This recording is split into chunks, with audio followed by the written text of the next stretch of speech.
dal 5 al 13 ottobre, apre Casa su Misura, è il grande appuntamento con la casa per il Triveneto, perché oggi Casa su Misura è la più grande manifestazione di pubblico dedicata al vivere nella nostra area geografica, quindi è un appuntamento molto importante per noi, è un appuntamento perché comunque vive e declina una qualità straordinaria che è quella delle nostre imprese e in più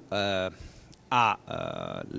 la magia di integrare ogni anno il progetto con nuovi contenuti, con nuove idee. Quest'anno lanceremo l'operazione di Energy Nova, parleremo di Casa Clima, si rafforzerà e avrà la definitiva consacrazione anche il tema di illuminatronica che è legato all'illuminazione a LED, quindi una fiera che vive fra una dimensione di consumo, una dimensione di produzione e un denominatore comune che è quello della qualità della vita.